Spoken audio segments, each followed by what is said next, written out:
Welcome to MBA Solutions. I am Manjunath, working as an assistant professor at VVCE, Mysuru. In this video, let us discuss group or team level diagnosis in OD. Before going into the video, if you have not subscribed to our channel, please subscribe and press the bell icon to receive more notifications. In our previous video, we discussed organizational level diagnosis using open system model. Here we are going to discuss group or team level diagnosis using open system model.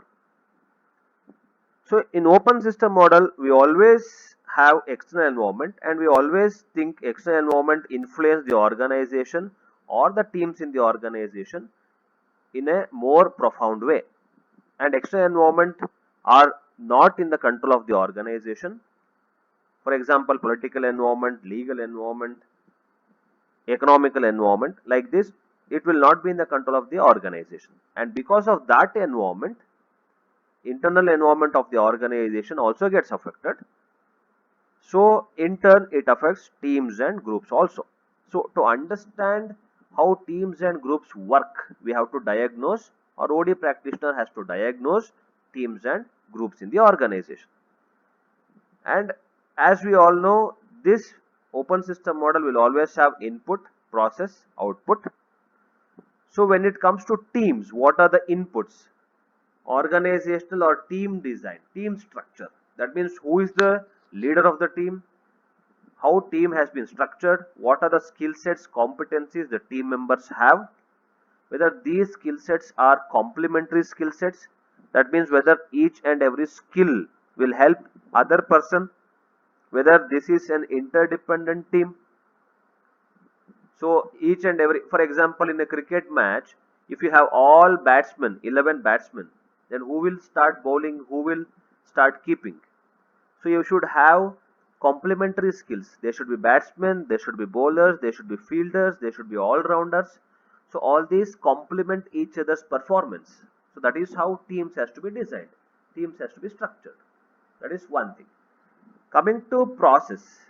So process according to team talks about goal clarity, whether each and every team and team member have the goal clarity, whether they know where they are heading towards, whether team knows or team members know that where they are heading towards, whatever they are doing, whether it is according to the objective that has been prescribed.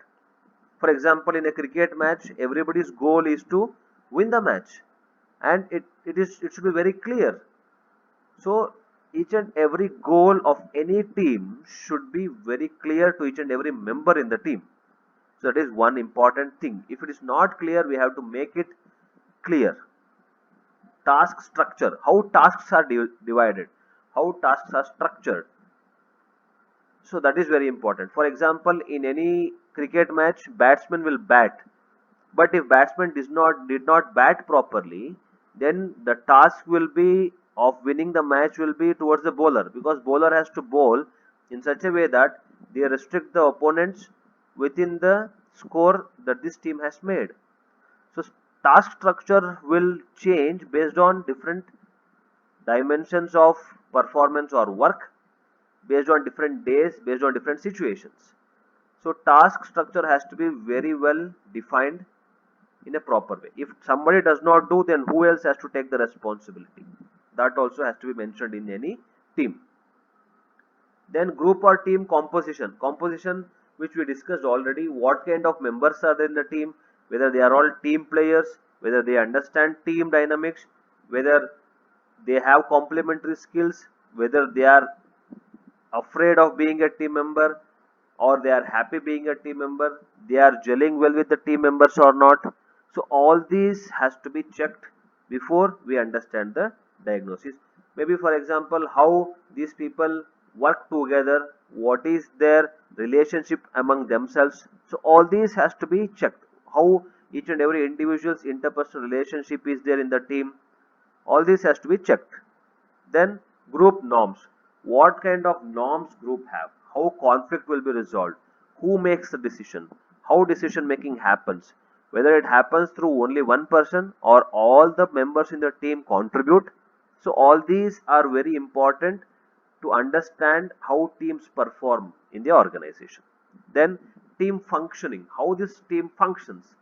It functions whether, even though one person is not there, whether the system of the team functions, or if it does not function, if one person is absent or not there in the team on that particular day, whether all the processes of the team stop or it runs, how it functions, how people in the team behave with each other, how they contribute to other teams in the organization.